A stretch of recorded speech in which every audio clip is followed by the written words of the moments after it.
Ladies and gentlemen, welcome to today's video. Now, today we're going to be doing something just really simple.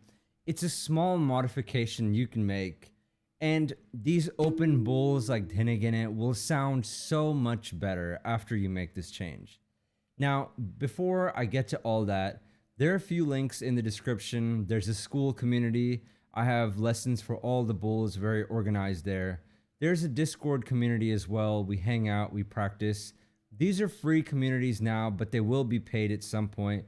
So click the link below and get in now before they become paid. Also, if you're looking for a place to pay for lessons, the school community is also a great place. Now, we're going to discuss, like I said, the Dhene and the Tene bowl. So let me first switch cameras really quickly and then I'll start to explain. So this is one of the corrections I make a lot to people in the different communities. Everyone you'll see is playing like Dhenegene out here, almost everyone. Now, I don't really like the coming back, this portion right here. It just sounds very close to me, you know. It sounds like if you play Tete poorly, you know, I just don't like the sound is the point. So what I recommend is don't practice playing there. Just bring your hand back to here. This sounds so much better to me and much more open. And the thing that I really want to talk about is the Thi bowl right here. That goes a lot with the Dhene and, you know, bowls like that. So when you play that, you can also play Thi right here. So now in the beginning, and this really isn't for beginners, if you're a beginner, please keep playing the Thi bowl here.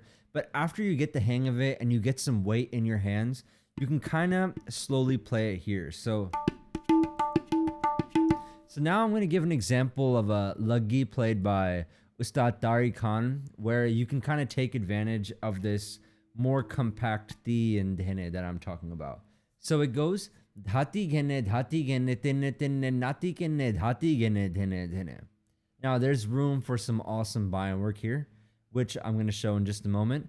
One thing I want to point out is the dhene at the end would technically be a dhene tene because you're not playing the bind twice in there. It's just on the dhene, but it's written like that. Now, tabla can be so confusing when it's written. That's why you always got to listen and confirm with your ears how things are played. So I'm going to play this now slowly. So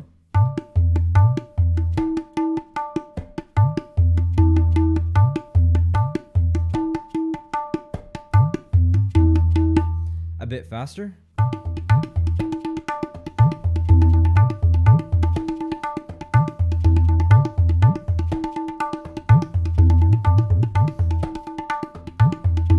Now you could see on the dhatigene, I started pulling back on that.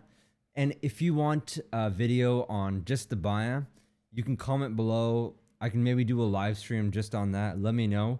I've made several, but I mean, I can always clarify it even more. And I'm also always looking for ways to explain things better. So I'm going to speed up a little bit on this and we'll see how it goes. So I'm going to do the pulling back on the baya.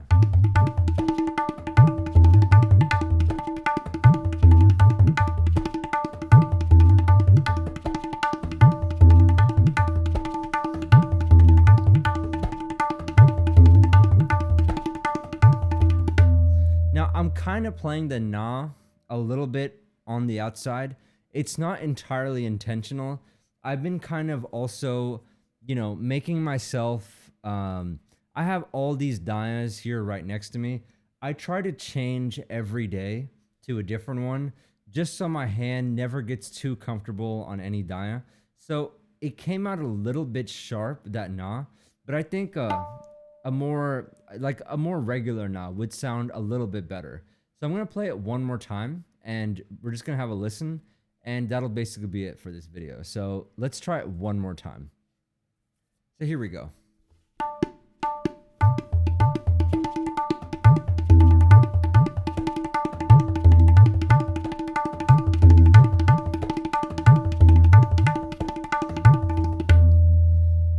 And sometimes if the speed really is too fast, You can get away with the dhene gene instead of dhene dhene, but really, like dhene dhene will really open up your hand quite a bit.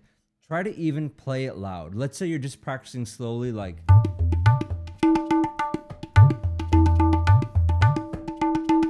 just that will really just open up that wrist. So practice this, use this to the best of your ability, and I'm sure in accompaniment you'll find the right spot to use this. Don't start the song playing this right out of the bat. Wait for that moment to go into double speed and just have fun with it. Thank you.